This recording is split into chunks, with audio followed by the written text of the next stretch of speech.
Hello, and I am delighted to be welcoming Dr. Carlene. Now, is it Stack, Carlene? Starck, Starck. like stark naked.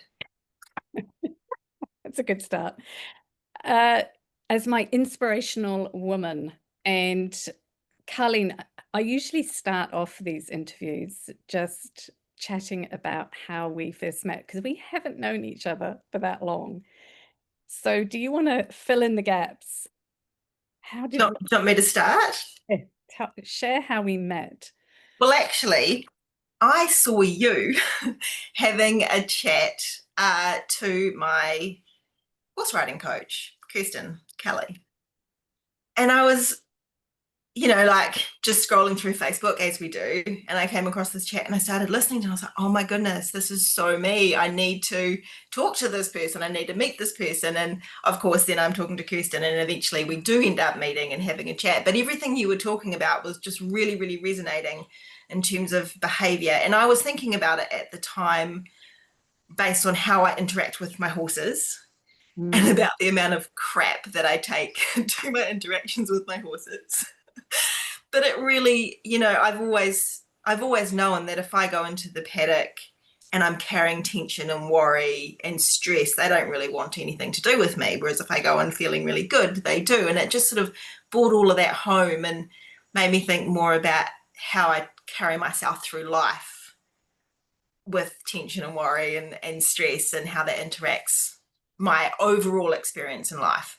yeah. And so yeah, so what you were talking about really resonated, um, and I don't even know if I said to Kirsten I need to meet Kate or if we just sort of it was Kirsten's idea, but eventually we did end up talking and really clicking. So Yeah. great. And I mean, we've got some exciting stuff sort of on the horizon with Kirsten.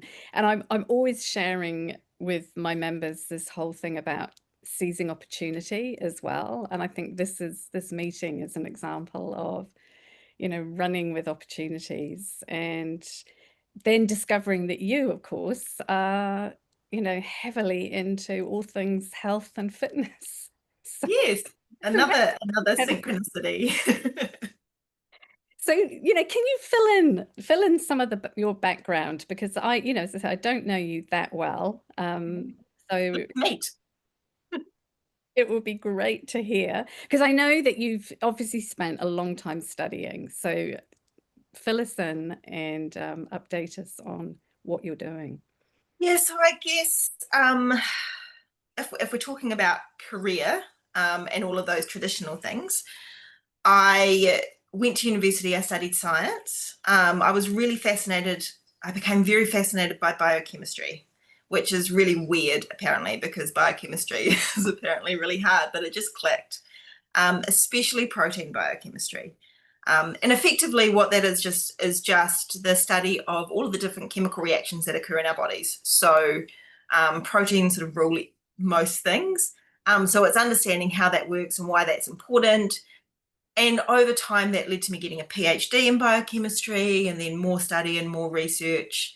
Um, and when one of my sort of post PhD research positions was in Canada. Oh, wow. And when I was in Canada, I got very heavily into mountain biking and very competitive in mountain biking and endurance mountain biking. And I'd never really thought about nutrition and food before that. I was very heavily obsessed with food and how much I ate. I had anorexia in my teens, and so I was very aware that there was this relationship between how much you eat and your body weight. And so I became very obsessed with that. And then that went into my athletic career as well, but in a very negative way. So it ended up sort of ending my athletic career because I became completely overtrained and underfueled and underfed, to cut a long story short. But it developed this keen interest in how I can bring together my biochemistry knowledge and exercise knowledge and nutrition and how all of those things interact. And so over time, I ended up looking more into nutrition science, metabolic biochemistry, which is the study of how what we eat actually how that is processed and metabolized within the body to then create these physiological outcomes that we see. So your health outcomes, cardiovascular disease, type 2 diabetes, mental health, hormonal health, body weight, body composition, athletic performance, all of those different things, anything that you could be interested in. And so that's what I'm doing now. And I think one of the things that I loved the most about it was that it wasn't until I started looking into nutrition science that I was able to actually go back and heal that relationship with food. And so I've kind of got two main aspects, I guess, to what I do. One is really focusing on the nutrition science research, primarily protein, dietary protein and amino acid intake, and the role of that in supporting our muscle health, which is, people might have heard me say, but I mean, I believe that our muscle is one of the most important organs in the body in terms of our health. But then the other aspect of that is really trying to change the narrative that we have around food and our relationship with food to help to empower people to make better decisions. Love it. And, you know, as you know, that's quite close to my heart. And the other interesting thing that you talk about, your relationship with food impacting on you as an athlete. Yes. And I totally resonate with that. That what do you call it? Underfueled, overtrained, Yeah. undernourished. I used to run marathons and never changed my food, never did anything different, and just thought I'd run it all off and somehow build a muscular body. Well, we have this, I don't know what it is, this messaging in society. I heard so many women, they'll go to the gym or they'll do a workout and then they don't want to eat after they work out because they think they're going to undo the effects of the training. But Yeah. food, food is not just calories. Food is so much more than that, but we're not obviously not talking about that today, but it's when you look back at it, you think, shivers, that's so ridiculous. How on earth was I supposed to improve if I wasn't going to fuel myself? But it's so strong. Yeah, and you've kind of touched on something that you and I talked about earlier, just before we came on and recorded this, which is the power of language and the understanding and defining language. And I think reframing food as fuel as opposed to a treat, it was all, oh, I'll treat myself to some food. Wow. Well, I deserve to eat now that I've absolutely trashed myself in the gym. Yeah. Yes. And it wasn't until I got into bodybuilding that I actually managed to overcome huge amounts of issues around food because I reframed it as fuel, as you so rightly pointed out. Yeah. And that commonality of having food related, I say disorders, but you know what I mean, problems around food is pretty common for women. And I think, what you said about this not wanting to eat and undoing stuff is that misunderstanding, as you say, around what food really means to us.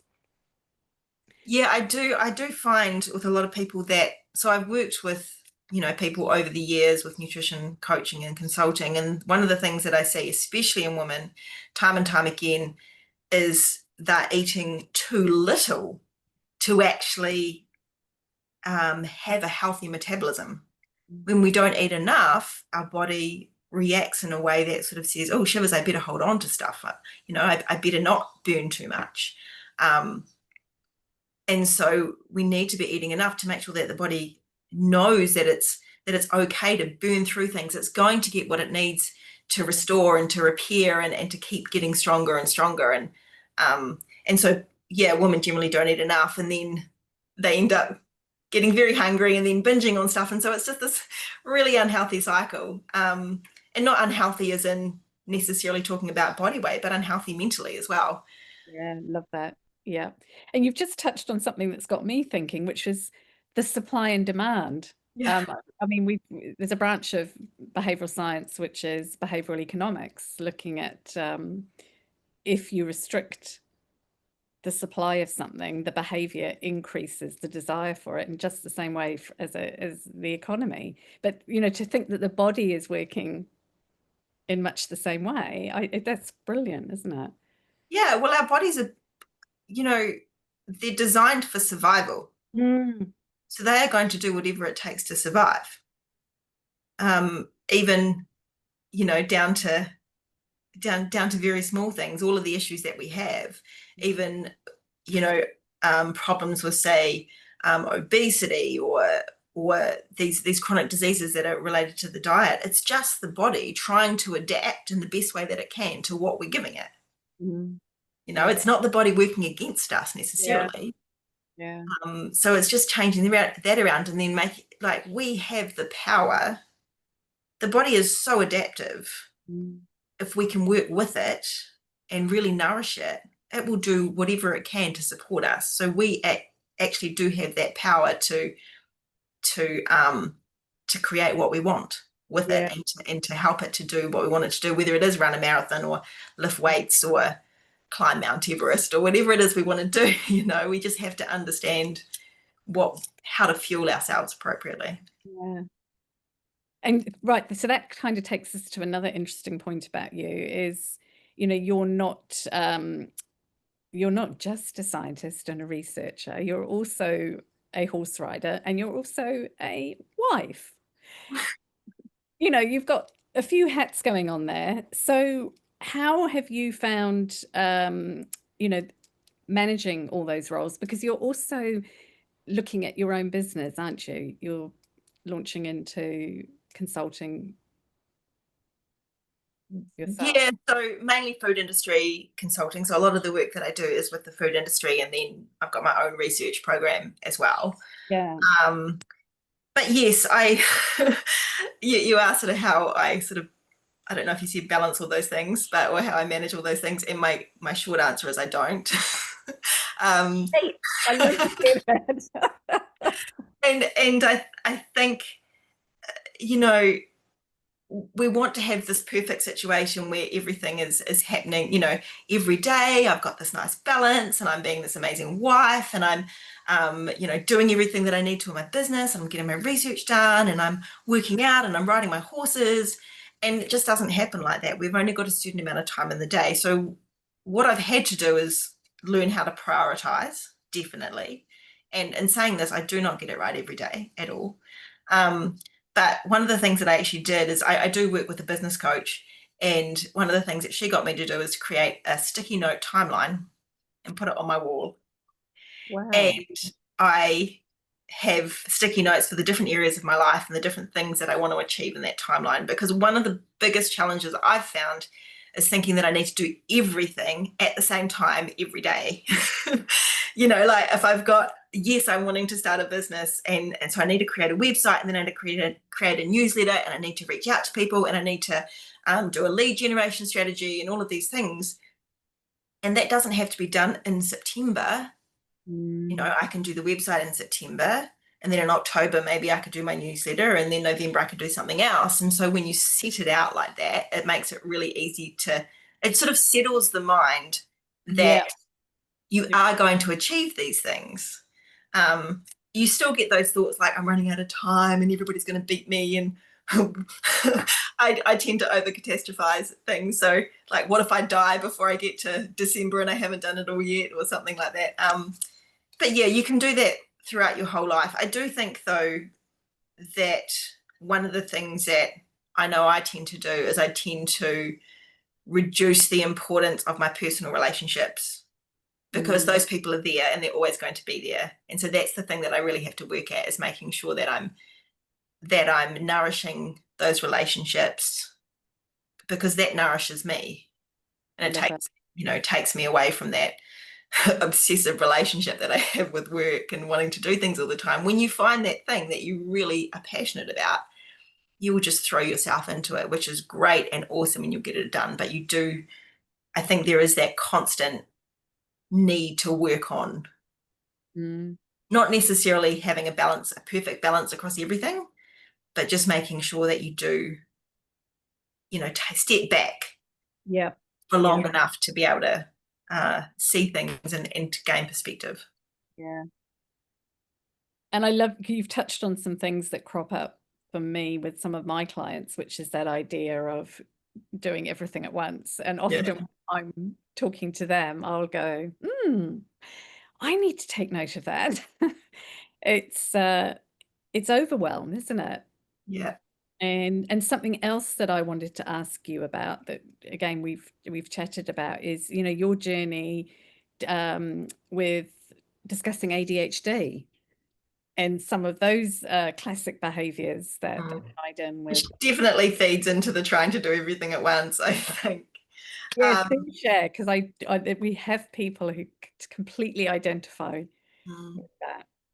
Well, I mean, the blessing and the curse is that in any one day, I will have 10 new ideas that at the time I think are the best ideas in the entire world.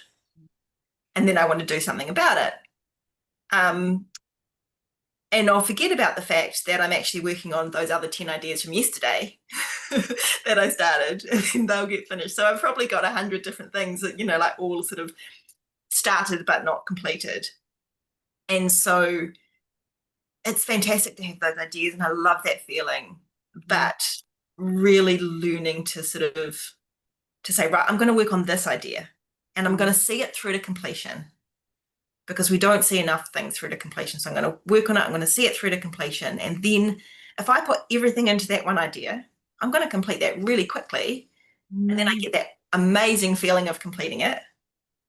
And I can put a big tick, and then I can work on the next one. And yeah, usually in that time, 9 of your 10 ideas that you thought were amazing, you've realized they're not that amazing.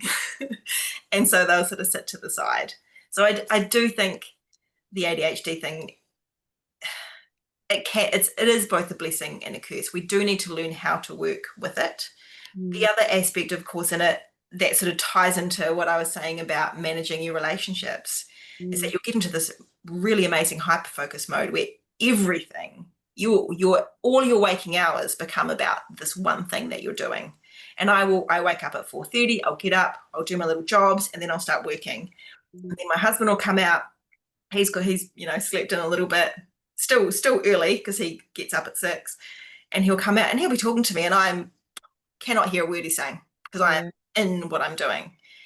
And he knows that about me now, that I'll do that. And especially if sort of I'm working and he comes home from work, he knows that if he walks into the office and he interrupts me, he'll get this kind of like, you know, massive surprise, like I've been woken up face. So he knows that these things happen, and he doesn't get offended by it. But we do need to be aware that we do have people in our life, and sort of work around those people. I think there's a fine balance, and it's probably going to be different for everybody. But mm, hyper mm. focus is amazing, but you do need to eat, you do need to sleep, you do need to breathe. You know, it's um yeah. And you've touched on something that that idea of that reinforcement, which is something else that I'm always encouraging people to think about is what gives you that feedback that you've been successful. And for you, it's like finishing something, Mm. Mm. being able to tick it off. And the other thing that I think is really important to draw attention to is that awareness. Because I think once you're aware of something, you can often in affect change just through that awareness. You actually don't need to put into place an intervention or anything. It's just highlighting, oops, yeah, I need to speak to whoever because I haven't chatted to them. Yeah, write it down Yeah, is yeah. a really big one, just in terms of sort of remembering and creating awareness. I am constantly writing things down when I need to remember them. I have a paper diary, paper journal. I do it every year. It's a big A4 book, super old fashioned, you know, Yeah. data page sort of thing. And I just write things down so I can put them on certain pages. And it's such a, oh, it feels so good to get that thing from out of your head that's going around Yeah. and around and around onto paper. Yeah. So it's not necessarily a to-do list because I'm not sure about how I feel about Yeah. to-do lists, but it's Yeah. I'm going to remember it. And it's there and it takes that anxiety around forgetfulness. Yeah, And makes for a much better night of sleep. I've got my pad and pen by my bed. Yeah. Something else that you and I have talked briefly about before, which was, the appropriateness of certain behaviors. And this hyper fixation on something, you know, is really useful sometimes, but then maybe not useful in other situations. I think you and I had a conversation around this, and that is something that I find particularly interesting when you highlight it to people, that it's not about eliminating that behavior. It's just thinking, where do I need to increase it, or where do I need to decrease it? Does Yeah, I mean, I think the tricky thing is, and I mean, I can only speak for myself. There's a saying, if you've met one ADHD person, you've met one ADHD person. And I also think this is not necessarily just specific to ADHD. There's a lot of people that sort of have this ability to really focus, and they'll get very, very hooked on certain things. But I know for me, I'm not always aware that it's going to happen. okay, yeah, And I'm not aware that I'm going to get massively hooked. And so I'll just be, researching something, and I'll be going from one PDF to another PDF to another PDF, and then it'll just happen. And before I know it, half an hour's passed, or an mm, hour. There's mornings where I'll start working, and then I'll look at the clock and it's 11 a.m. and I haven't had breakfast yet, because I've just been so hooked on what I'm doing, or some new thing, and I have to fix it, or I have to solve it. So I'm not 100% sure if it's always suitable or possible to have that awareness, but perhaps it's more about knowing who you are and what your tendencies are, and then creating some kind of intervention around that at specific times of the day. I don't know, you're probably better at knowing how to fix that than others. I know that for me, routine is huge. So if I yeah, do create, something I will do, especially around breakfast, is make sure that I have something to eat before I will enter that state, before I allow myself to work. yeah. Doesn't happen every single day, but We um, would we would call that an antecedent intervention. okay. Yeah, Get in before, yeah. yeah. Whereas I was immediately thinking of setting timers, right? Yeah, but I won't hear the timer. Oh, wow. Okay, yes. There has been times when I've been working, and literally there's uh I don't know, like really loud things going on outside, trees Yeah, getting cut down and whatever, all this stuff happening. And my husband's come home from work and said, "Did you not hear all of that stuff going on?" I'm like, no, completely oblivious. yeah. Wow. Yeah, it's quite crazy. So I just have to trust, I suppose, that if we did get invaded, if it was like World War III in New Zealand, then Carlene, I would then I would realize that it was happening. yeah, that's a really good point actually, because I've heard of that in terms of children. Just they just Mhm. like the joke painted on ears, eh? They just Yeah. they don't hear it. Oh wow. Something else, which kind of you could dovetail into with the ADHD is this you and I talked about. It's linked to perfectionism, isn't it? This imposter syndrome. And what connected to when you talked about it was the fact that we're both working with clients, helping them with situations, and yet we are still works in progress ourselves. And that's helped me to tackle aspects of feeling, who am I to help these people? Who am I to step up? Can you share a little bit about your journey around this and what it means to you in terms of impacting on your life? Yeah, I can. I can share a lot.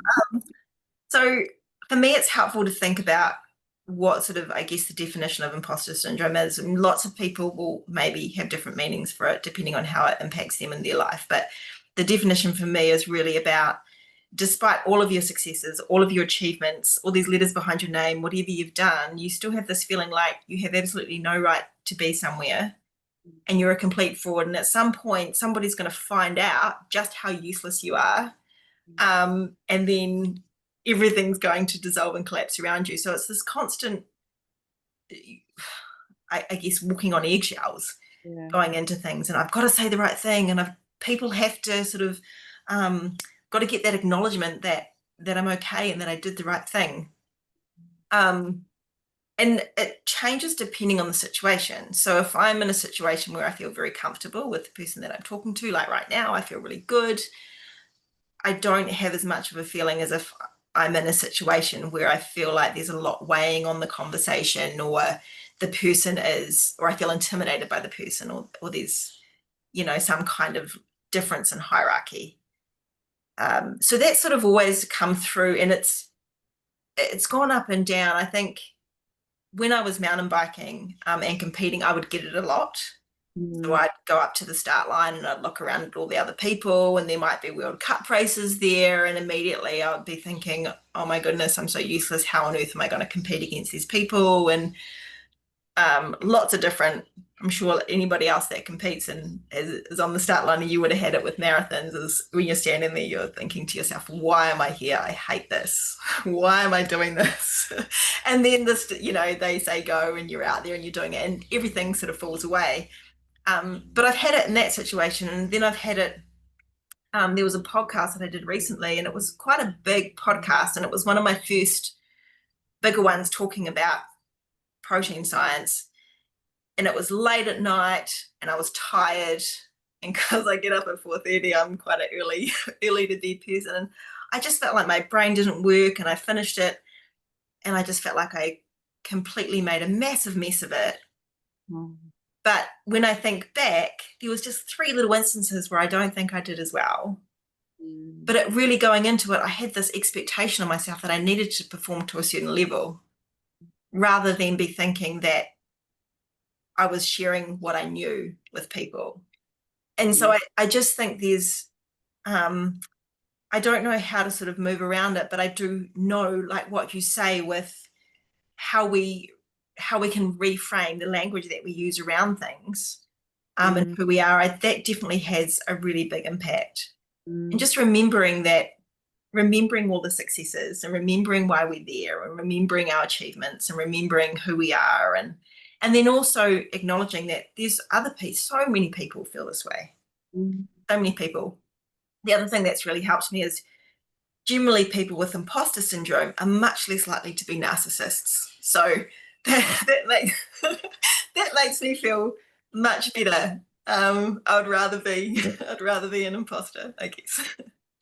And yeah, there's quite a lot going on in that. I'm furiously jotting down notes as you were talking, because something that also helped me was some learning that I did on as a business coaching, was flipping it on its head and going, letting yourself get caught up in imposter syndrome and maybe not doing what you're doing because you feel so incompetent or whatever, is denying somebody else access to your skill set, your knowledge.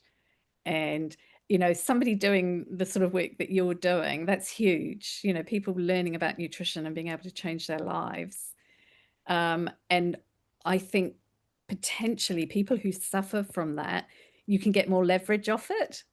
Mm, And I say to people, leverage off guilt if it helps you to push through it. If it doesn't, don't use it. But sometimes just going, how is this helping me deliver my message to people? mm.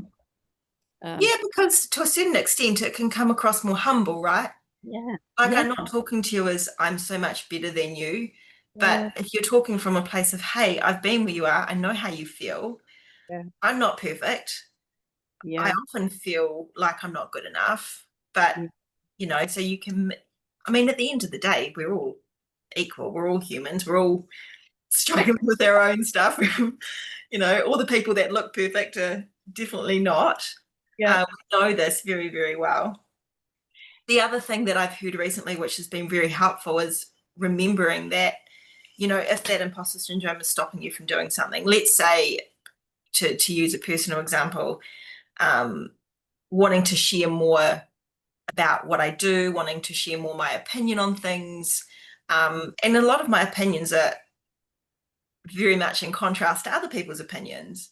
And so I'm going to get that feedback from people. I've had a comment on LinkedIn the other day that this post is very misleading and it's wrong and all these kind of things.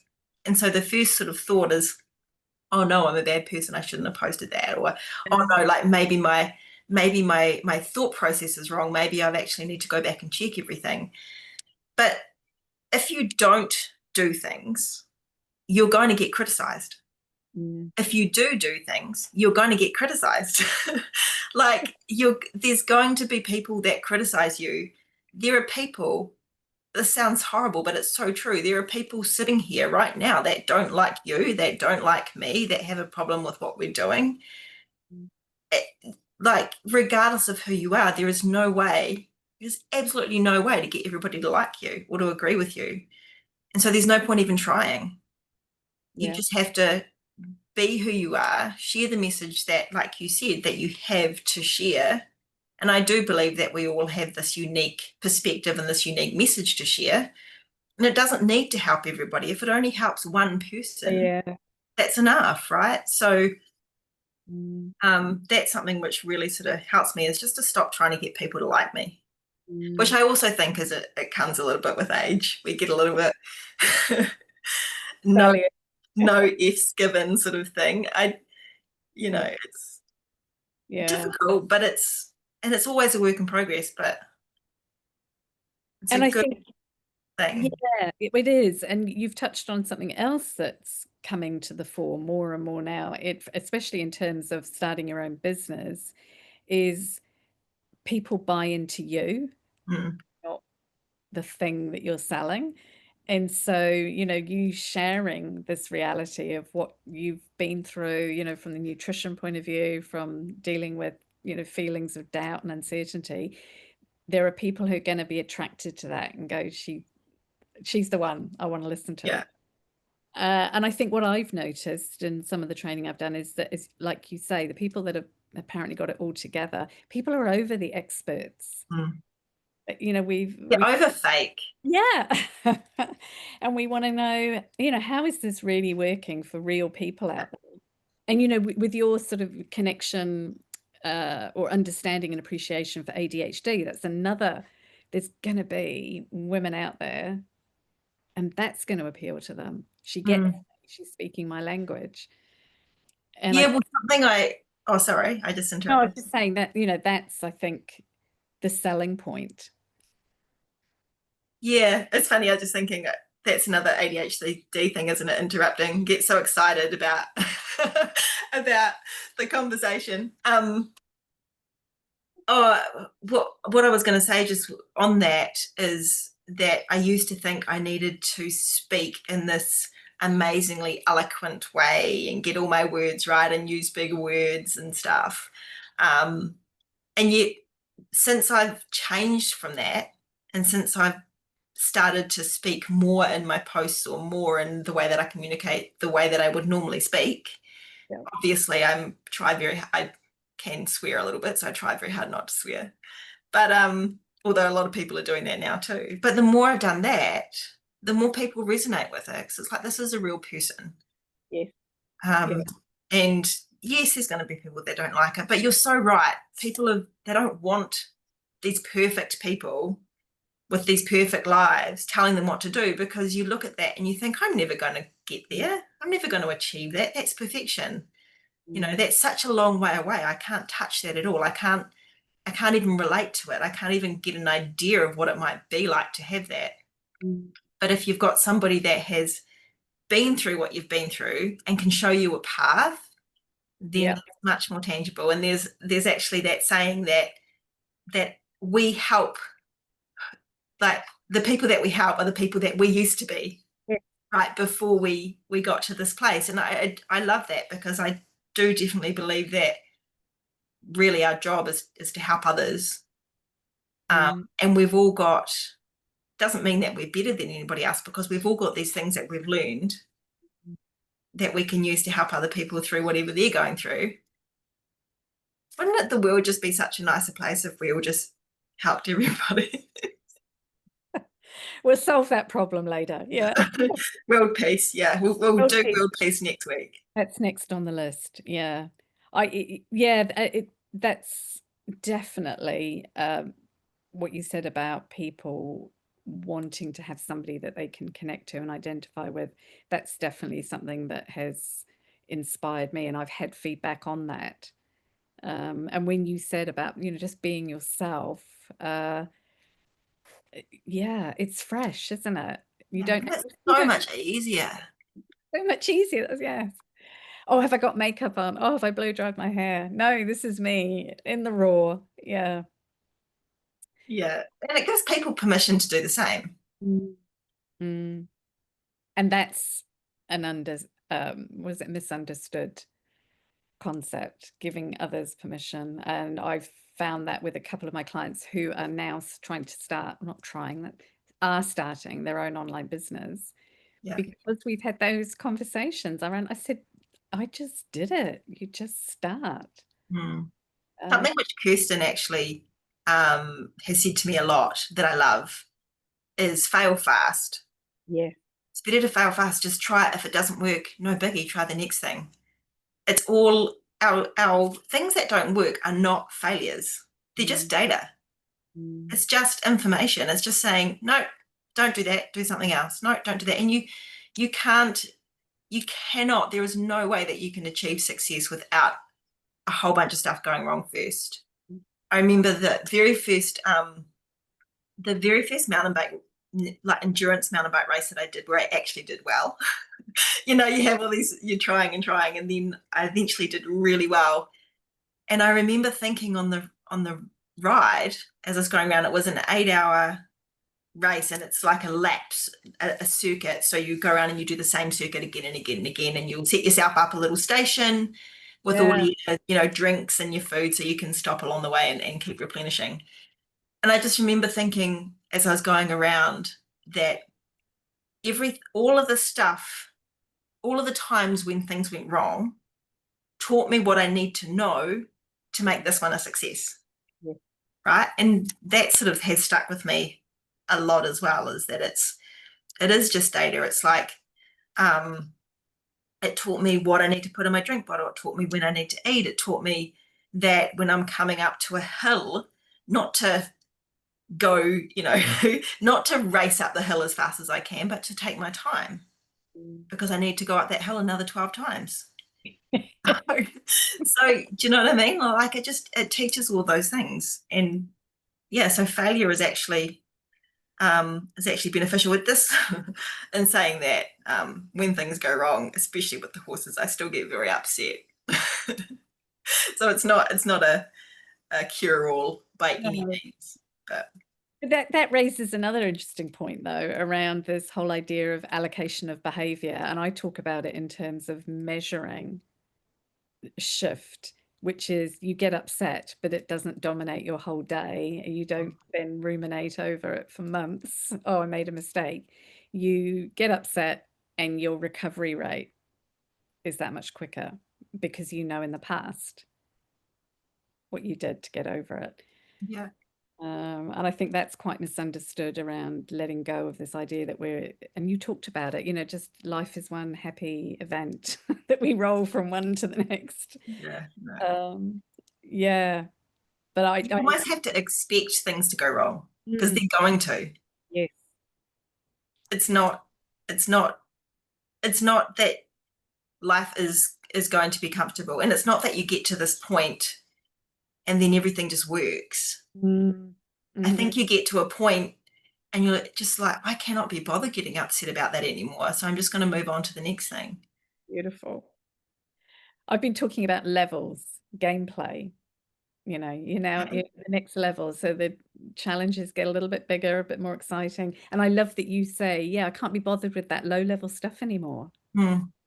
Suddenly people cutting you up at the traffic lights doesn't bother you because you've got bigger stuff. Yeah.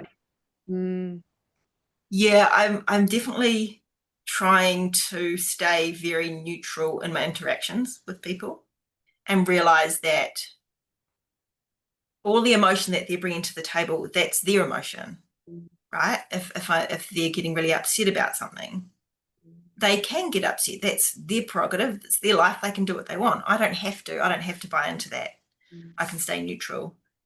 mm, And obviously it doesn't always work, but it's the same as what you say, you know, you can, if you've been through that and you realize that actually it's no longer worth my time, it's no longer worth my energy, it's no longer worth my stress. I just Mm, can't be bothered with it. That's low level. I've climbed the ladder. I'm a few yeah. rungs up and thinking about what impact I can have. Yeah. And that's quite it is a big wake up for me. It's been a wake up for me on some stuff that I've been going through recently, is that, yeah, how important is this really Mm, when I've got people who are depending on you and what you want to deliver a service, you want to support other people. So yeah, I like that. I still don't, I just want to make sure that I'm clear too with that. That doesn't mean that I don't care about people Mm. or that I don't take on people's concerns, you know, and there's always those interactions with family or with partners where they're genuinely upset Mm, and they may be saying to you, you know, hey, your behavior really upset me. You've got to stop and you've got to listen and you've got to take that on. It's mm, not saying that you just say, oh, I don't care about you. Deal yeah. with your own problems. I'm climbing my ladder. See you later. um, that's not what that's about, but it's more about choosing, I think, what you decide to take on as your personal your personal issue in that personal way. And sometimes you do have to take that on. Sometimes what someone has said about you is actually real. You know, you have to actually say, acknowledge the fact, hey, I did have a part to play in this. Mm, And I do need to change my behavior here. But yeah, it's context dependent, obviously. But we don't need to get caught up in the petty stuff, I don't think. yeah. Something I shared with a client recently was this idea of the pause. You know, somebody gives you some information or tells you something and you digest it first. And so that's a golden, perfect example. You know, Mm. what how do I respond as opposed to jumping in and matching their emotion is another one, isn't it? Uh, Yeah. yeah. Yeah, there's actually now I'm gonna forget his name, Jefferson Fisher. Have you Yes. heard? Yes. He's brilliant. He's, you know, Lawyer in the the car. lawyer who talks about things. He talks about the pause too. And it's is it, you know, taking a breath Mm, before you have that. It's very difficult if it's an emotionally charged situation, obviously. mm. I think that's very powerful. It is, and I guess from the behavioral perspective is I always add in something like a question that you can fill that pause with rather than just trying to, you know, Okay. stop. And you know, some of mine is I mean, the classic one that somebody said had been life-changing for her was, you know, what is my outcome here? So if the person has challenged you over something, the pause is, you know, what is my outcome here? Is it to be right? Because maybe I am right and they're wrong. Or is it to salvage the relationship? Is it to move on to something else? But that having something to do in that pause is helpful as opposed to just trying to arbitrarily go, how long do I stand here for until I do something? Love that. I love asking a question because it just brings you back, right? Like if you do ask, well, what's my outcome here? Brings Mm, you back to, it sort of grounds you, mm. brings you back to that pragmatic mindset and moves you out of the immediate need to react. But And yeah, and I've had a very, very strong example in a family situation where I know for a fact that if I hadn't asked myself that question, I could have ended up in a devastating situation of trying to be right. mm, Um, yeah, and it just hit me sideways. What's my outcome here? And I thought, I want this relationship to continue. mm, And if I keep going down this route, it's yeah. Yep. Well, there's that saying, right? Like instead of trying to be right, just be kind. Or I completely butchered that, but it's similar to that. Yes. You don't need to be right, be kind. We Yeah. can always be kind, Mm, even if it's just saying, okay, thank you. Yeah. Yeah. Don't need to acknowledge, don't need to agree, don't need to disagree. Mm, you may be right. Yeah, you may be right.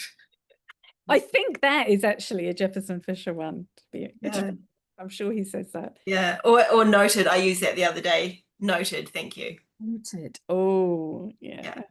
Yeah. You know, like, Mm. and if you can't, actually, what I did, you know, sometimes I must admit that I do use Chat GPT to help me sometimes if I don't know what to say. And it's brilliant. It comes back with some great, you know, please give me a response to this, which is loving and kind, but also maintains my boundaries. Yeah. And it's Yeah. very good. So that's what you can do in the pauses quickly. Type into Chat GPT. Hang on a minute. I just got it. I love it. Love it. Hey, what a conversation, Carlene. Thank you so much. We're You're definitely. very welcome. This has been brilliant. I usually say to people at the end, you know, is there anything, I mean, anything that you're planning that you want to share, but also anything, any gems, any words of wisdom to leave us with? I have a few probably things that I've learned over time. We've talked about this the whole way, right? The stuff that we've learned. But one thing that my mother actually said to me was be grateful for the things that don't go well. Oh, Say thank you for those things. It completely changes your mindset in the time. And this occurred, I got back from Canada and I was, oh, I felt so useless and so horrible. I was, things in, to cut a long story short, things in Canada didn't go so well towards the end. I ended up having to come home and I was 30 something years old and I didn't have very much money and I was back living at my mum's house and I just felt like a complete loser. oh, And, and yeah, and I was just going through a really hard time and she said that to me and I thought, actually, yeah, I can reframe that. I can be grateful because what if this is actually working for me, not against me? It just changes your mindset. So that's been something which has been really, really helpful. The other thing that I always love is to, it's probably not a saying, but always challenge the status quo.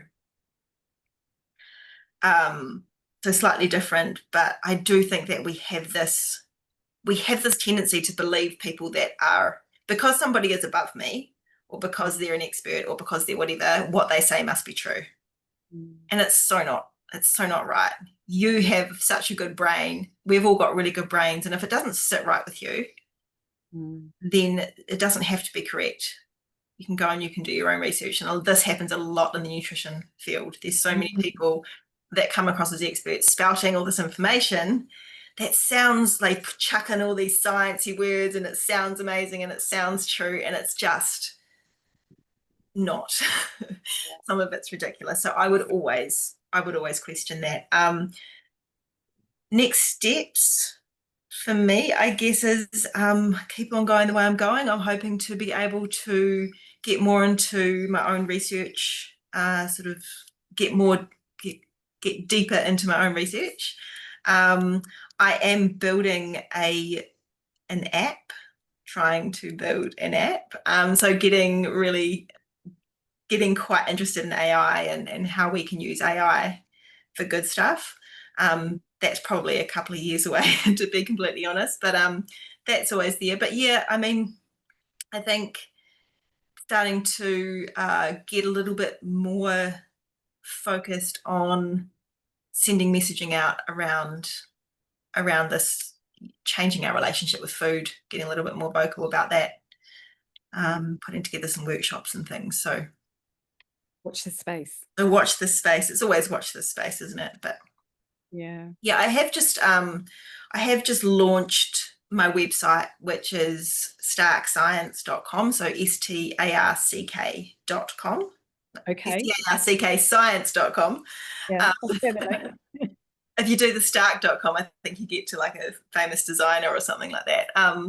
So but Starck Science. So you can sign up for my mailing list and everything on there if you're interested. I do have a free PDF that I put together for anybody who's really, really passionate health and fitness and things Wow. to Okay. jump on that. So that'll be I'll be getting more into the mailing list and putting more information out. It's really focused around protein and dietary protein, but nutrition science in general. So Fantastic. Well, look, I'll definitely share the link with the gals. cool. And yeah, thank you so much. And we will definitely be in touch, you and I. We have stuff to do. Just add this. We've got a long list of stuff. I think it's growing all the time. Yeah, yeah. But I really appreciate your time today, Carlene. Thanks ever so much. No worries. Thank you so much, Kate.